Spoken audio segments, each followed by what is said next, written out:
बाज कहते हैं 3, बाज 4। लेकिन बुनियादी तौर पे याद रखिएगा कि हमारे पास वर्ड्स की जो फॉर्म होती हैं इंग्लिश में वो 5 होती हैं।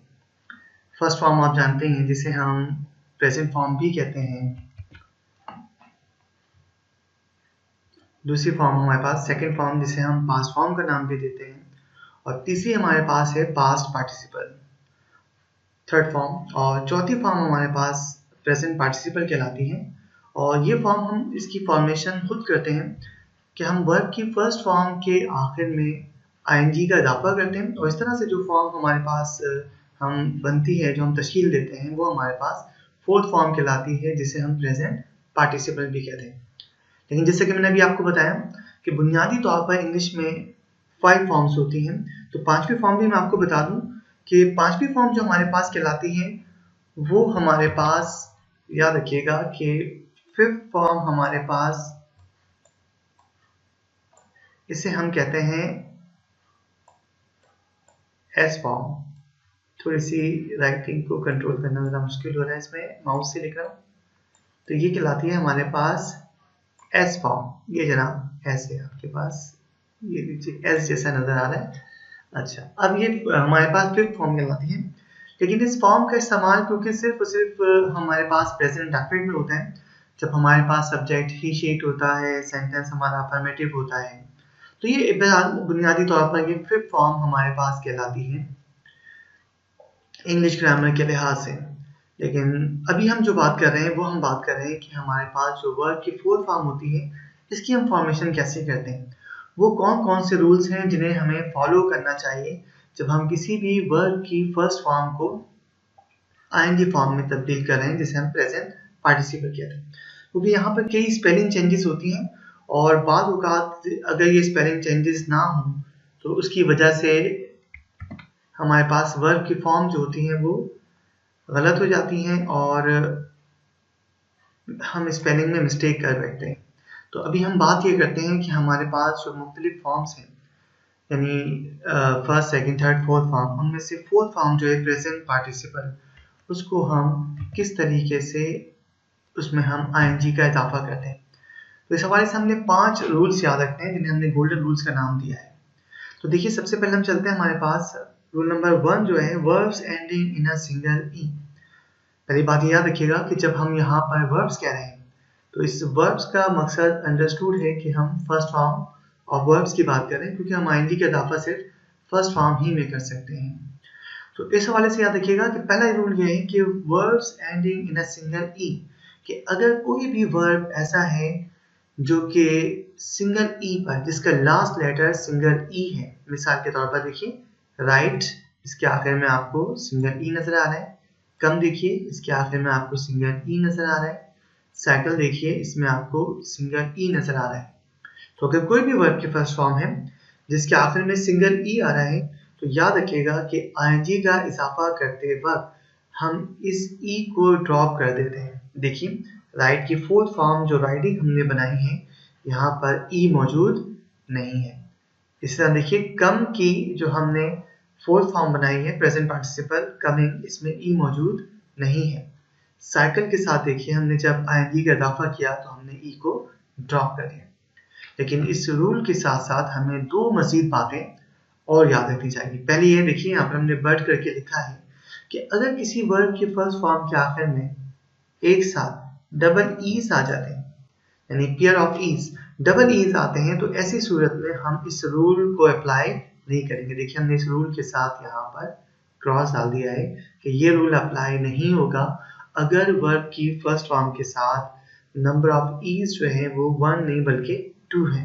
देखिए, सी के साथ जब हमने आईएनजी लगाई तो आप नोट कर सकते हैं कि हमने यहाँ पर ई को ड्रॉप नहीं किया। तो यहाँ पर आप गलती से एक ई को कम मत कर दीजिएगा, यहाँ पर ये रूल अप्लाई नहीं होगा। क्यों नहीं होगा? क्योंकि इस वर्ब की फर्स्ट फॉर्म के आखिर में डबल ईज मौजूद है। उसके बाद देखिए, हमने एक छोटा सा यहाँ पे एक नोट लिखा हुआ है, ये भी बहुत इंपॉर्टेंट है और इसको पढ़ने के बाद ही रूल नंबर 1 हमारे पास मुकम्मल होता है। इस नोट पे कहते हैं कि the fourth forms of the following verbs are possible with and without ई।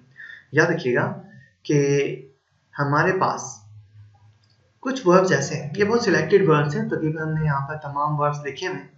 कुछ वर्ब्स ऐसे हैं कि जिनके साथ इजाज़त है कि अगर आप आईएनजी का इजाफा कर रहे हैं तो चाहें तो आप ई को आप रिटेन करें, बरकरार रखें, या आप ई को ड्रॉप कर दें। दोनों सूरतों में आईएनजी फॉर्म सही है। लेकिन ये कुछ गिने चुने वर्ब्स हैं जो यहाँ पर हमने लिखे हुए हैं। तकरीबन ये तादाद में हमारे पास 6 वर्ब्स हैं, तो इनको आपने वैसे भी याद रखना है, क्योंकि इनमें हमें इजाज़त है कि इनके आखिर में, सबके आखिर में सिंगल ई मौजूद है।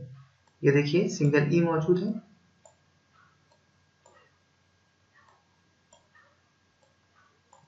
लेकिन 6 में हमारे पास इजाज़त है कि जब हम इनकी फोर्थ फॉर्म बनाएं, जब इनके साथ हम आईएनजी का इजाफा करें, तो अब हमारे पास 2 ऑप्शन है। देखिए पहले ऑप्शन में हमने क्या किया कि पहले ऑप्शन में हमने इसमें ई को रिटेन किया है, ई को ड्रॉप नहीं किया, फिर आईएनजी का इजाफा किया है। इस सूरत में भी ये वर्ब की फॉर्म सही है। और दूसरी सूरत में देखिए कि यहाँ पर आप नोट कर सकते हैं कि हमने ई को ड्रॉप कर दिया।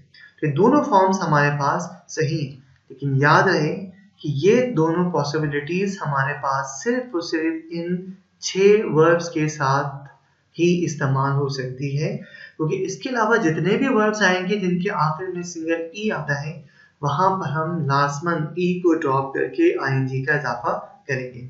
अब आइए दूसरा हमारे पास सिंज, जुलसा देना जिसके मायने होते हैं। आप नोट करेंगे कि मैंने तमाम वर्ब्स के फॉर्म के साथ सेकंड फॉर्म लिखी है, थर्ड फॉर्म, ताकि थोड़ा सा आपका रिव्यू हो जाए। और चौथी फॉर्म, फोर्थ फॉर्म जो है वो हम बनाना सीख रहे हैं। तो अब देखिए जो सिंच हमारे पास है, इसके आखिर में भी ई मौजूद है।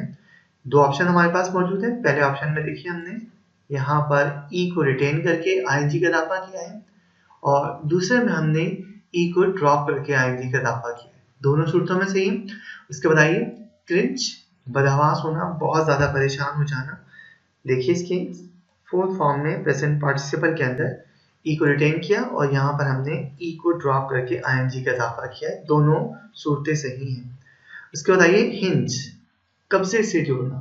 क्या देखा हुआ दरवाजे को दीवार के साथ जो मुंसलिक करते हैं, तो वो जो हमारे पास एक काप लोहे की नजर आती है आपको, वो हमारे पास कब्जा कहलाता है, उसे हिंज कहते हैं। और ये वर्ब भी है जिसके मायने होते हैं किसी चीज को कब्जे की मदद से जोड़ना।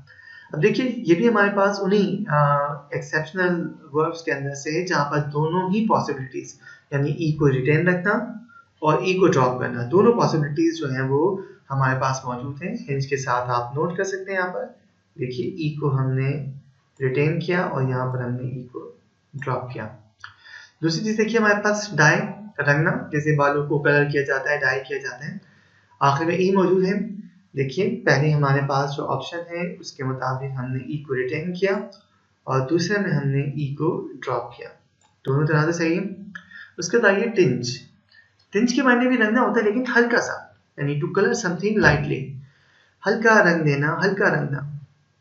देखिए लास्ट में अब आप समझ के होंगे, यहाँ पर हम ई को रिटेन करके और यहाँ पर ई को ड्रॉप करके हम आईएनजी का इजाफा कर रहे हैं। तो ये हमारे पास फर्स्ट रूल है, जिसमें हमने पहले पढ़ा कि तमाम वर्ब्स के साथ ऐसे फर्स्ट फॉर्म जिनके साथ ई मौजूद है, आईएनजी का इजाफा करते वक्त ई को ड्रॉप करना है। लेकिन दूसरी बात हमने ये पढ़ी कि अगर किसी भी वर्ब की फर्स्ट फॉर्म के साथ आखिर में डबल ई आ रहा है तो हम ये रूल अप्लाई नहीं करेंगे। फिर तीसरा हमने इसी रूल को मुकम्मल करने के लिए पढ़ा कि कुछ हमारे पास ऐसे सिलेक्टेड वर्ब्स हैं जिनके आखिर में ई मौजूद होता है, लेकिन वहां पर हम चाहें तो ई को रिटेन करके आईएनजी का इजाफा करें तब भी ठीक है, और चाहें तो हम ई को ड्रॉप करके, जिसके आप यहाँ पर देख सकते हैं। अब हम आगे बढ़ते हैं रूल नंबर 2 की जाने। ठीक है, रूल नंबर 2 हमारे पास बहुत सिंपल सा है इसमें, और ये हमारे पास आप देख सकते हैं कि वर्ब्स एंडिंग इन आई ई, अगर किसी वर्ब की फर्स्ट फॉर्म के आखिर में आई ई एक क्रिया की सूरत में एक साथ आ रहा हो, तो याद रखिएगा कि उसमें हमने तब्दीली जो करनी है आईएनजी का इजाफा करते वक्त, वो ये है कि हम आई ई को जो है वो हम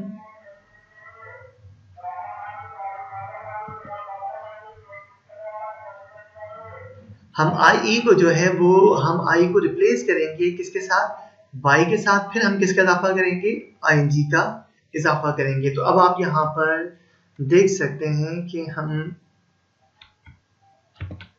देखिए यहाँ पर हमारे पास आखिर में आई ई एक साथ मौजूद है पेयर की सूरत में। तो अब आप बाय मिस्टेक ये मत कीजिएगा कि आपने जैसे फर्स्ट रूल सिंगल आई ई आता है आप ई को ड्रॉप कर देते हैं, यहाँ भी करें, ऐसा नहीं होगा क्योंकि यहाँ पर आई ई एक साथ पेयर की सूरत में मौजूद है। अब हम यहाँ पर रूल नंबर 2 अप्लाई करेंगे। तो देखिए यहाँ पर जो डाई है, जब हम इसकी फोर्थ फॉर्म बनाएंगे तो पहले नोट कीजिए कि हमने इसके साथ y का इजाफा किया और उसके बाद हमने ing का इजाफा किया। दूसरा देखिए टाइम बाद ना, इसके आखिर में आई ई एक साथ पेयर की सूरत में मौजूद है। हम रूल नंबर 2 अप्लाई करेंगे। आई ई को हमने एक साथ, देखिए यहाँ पर मैं हाईलाइट करके बता रहा हूँ, इस आई में जब आईएनजी का इजाफा किया तो पहले आई ई को हमने रिप्लेस किया वाई से और फिर किसका इजाफा किया है, आईएनजी का इजाफा किया। तो इस हवाले से याद रखिएगा कि रूल नंबर 2 हमारे पास, इस रूल के तहत अगर किसी भी वर्ब की फर्स्ट फॉर्म के आखिर में आई ई एक साथ मौजूद है तो आईएनजी का इजाफा करने से पहले हमें आई ई को रिप्लेस करना होगा, आई ई की जगह लगाना होगा वाई और उसके बाद हम आईएनजी का इजाफा करेंगे। देखिए काफ़ी बड़ी और एक मेजर चेंज होती है क्योंकि आमतौर पर वर्ब की आईएनजी फॉर्म यानी प्रेजेंट पार्टिसिपल को देखकर आप फर्स्ट फॉर्म बहुत आसानी से बता सकते हैं, लेकिन यहाँ पर डाइंग या टाइम को देखकर ये बताना कि इनकी फर्स्ट फॉर्म डाई है या टाई है तो ये थोड़ा सा मुश्किल हो जाता है। तो ये रूल्स हमें आने चाहिए ताकि हम आईएनजी फॉर्म सही तरीके से बना सकें। और याद रखिए कि आईएनजी फॉर्म गालिबन वर्ब की जो हमारे पास 5 फॉर्म्स है उनमें से सबसे ज़्यादा इस्तेमाल होती है। देखिए तमाम कंटिन्यूस में जो एस्पेक्ट्स हैं हमारे पास, चाहे प्रेजेंट कंटिन्यूस है, पास्ट कंटिन्यूस, फ्यूचर कंटिन्यूस, वही आईएनजी फॉर्म इस्तेमाल करती हैं होती हैं। इसी तरह से परफेक्ट कंटिन्यूस की तरफ आ जाइए तो वहाँ पर भी आईएनजी फॉर्म का इस्तेमाल किया जाता है। इसी तरीके से हम आईएनजी फॉर्म को, जिसे हम प्रेजेंट पार्टिसिपल भी कहते हैं, बतौर एडजेक्टिव भी इस्तेमाल करते हैं। इसी तरीके से हम आईएनजी फॉर्म को जेरेंड के तौर पे भी इस्तेमाल करते हैं। तो ये बहुत ज़्यादा इस्तेमाल होती है और इसकी स्पेलिंग में हमें ख़ास तौर पर तवज्जो देने की ज़रूरत है। अब हम आते हैं रूल नंबर 3 की तरफ। अब देखिए इस रूल नंबर 3, 4, 5 जो भी हम आगे पढ़ेंगे, आप देखिए वहाँ पर हमने एक स्टार भी बनाया था। इसकी वजह क्या है, इसके बारे में अभी हम पढ़ेंगे, लेकिन पहले हम देखते हैं कि रूल नंबर 3 क्या कहते हैं।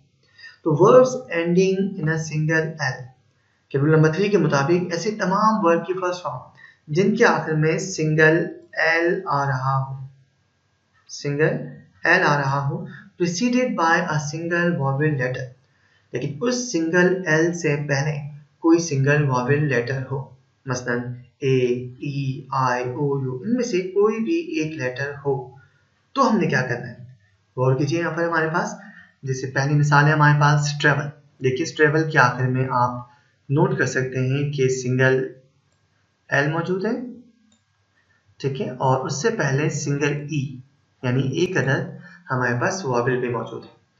अब इसके साथ जब हम आईएनजी का इजाफा करेंगे तो आप नोट कर सकते हैं कि हमने यहाँ पर एल को क्या किया, डबल कर दिया। ये देखिए दूसरी एग्जाम्पल देखिए सिग्नल। सिग्नल में नोट कीजिए कि इसके आखिर में सिंगल एल मौजूद है और सिंगल एल से पहले सिंगल वॉवेल मौजूद है। हमारी कंडीशंस पूरी होती है दोनों। अब हमने जब इसके साथ आईएनजी का इजाफा किया तो आप नोट कर सकते हैं कि यहाँ पर हमने एल को डबल कर दिया, ठीक है। लेकिन इसके साथ एक और बात जो याद रखिएगा वो ये कि बट पील, पील, पील और पीलिंग, देखिए पील हमारे पास इसके आखिर में सिंगल एल मौजूद है, सिंगल एल से पहले वॉवेल भी मौजूद है, लेकिन प्रॉब्लम ये है कि यहाँ पर वॉवेल सिंगल नहीं है बल्कि क्या है, डबल है। और अकॉर्डिंग टू द रूल देखिए हमारे पास यहाँ पर हम देख सकते हैं कि वो हमारे पास इस रूल के मुताबिक सिंगल वॉवेल लेटर होना चाहिए और यहाँ पर हमारे पास जो वॉवेल्स हैं वो सिंगल नहीं बल्कि डबल है। ऐसी सूरत में हम ये रूल अप्लाई नहीं करेंगे। अब आप यहाँ पर देख सकते हैं कि हमने इसके साथ जो है वो क्रॉस डाला हुआ है, इसीलिए डाला हुआ है ताकि हम ये याद रख सकें कि अगर वॉवेल्स हमारे पास डबल हैं तो हम ये रूल अप्लाई नहीं करेंगे। अब इसके बाद देखिए आखिरी चीज नोट लिखा हुआ है कि this rule is applicable in British English only. याद रखिएगा कि इंग्लिश तो इंग्लिश है लैंग्वेज के लिहाज से, लेकिन इसकी बहुत सारी वैराइटीज हैं और हर जुबान के साथ ऐसा ही होता है। तो बहुत ज़्यादा जो मशहूर हमारे पास इंग्लिश की वैराइटीज हैं वो तो एक अमेरिकन इंग्लिश है, ब्रिटिश इंग्लिश है, लेकिन इसके अलावा याद रखिएगा कि ऑस्ट्रेलियन इंग्लिश हमारे पास, कैनेडियन इंग्लिश हमारे पास मौजूद है, मुख्तलिफ वैराइटीज हैं इसमें। तो ये रूल जो हम इस्तेमाल करते हैं सिर्फ ब्रिटिश इंग्लिश में करते हैं। अमेरिकन इंग्लिश में इस रूल पर अमल नहीं किया जाता।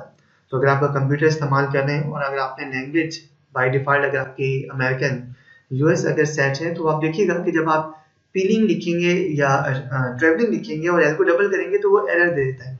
लेकिन जब आप उस डिक्शनरी को वापस ब्रिटिश इंग्लिश पे लेके आ जाएँ, यूके अगर आप सेट करें वहाँ पर डिक्शनरी, तो आप देखेंगे कि वो फिर एरर देना बंद कर देगा।